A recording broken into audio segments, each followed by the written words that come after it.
Malayo at hindi galing sa bakbakan ng dalawang grupo sa hangganan ng Barangay Ulandang at Kudarangan ng Nabalawag SGA Barm ang tumamang ligaw na bala na ikinasawi ng 5-year-old na kindergarten pupil ng Damabalas Elementary School sa bayan ng Datopiang, Maguindanao del Sur.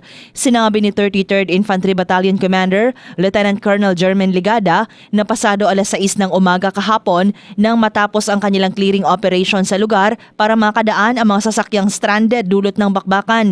Ayon kay Ligada, nasa 1.8 kilometers ang air distance mula Ulandang patungong Damabalas ng Datopiang. Dagdag pa nito, pababa ang trajectory ng bala at tila malabong makaabot ito sa Damabalas Elementary School. Pero kung sukatin mo ma'am, air distance from Ulandang, last post na yung Ulandang, last na arm group nila, ay air distance na 1.8 kilometers. So, malayo. Malayo po ma'am, imposible po yun na makakarating doon yung bala from Ulandang. Sinabi ni Ligada na patuloy pa rin nilang tinutugis ang dalawang grupong sangkot sa palitan ng putok.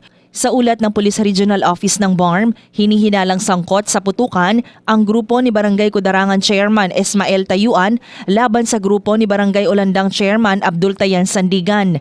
Ayon kay Ligada, napag-ayos na ang dalawang grupo noon sa himpilan ng 6th Infantry Division. Pero dahil namatayan ang dalawang kamag-anak ang grupo ni Tayuan at duda nilang kagagawan ito ng grupo ni Sandigan, sumiklab muli ang gulo. Drema Kitayan, Bravo, NDBC, Bida Balita.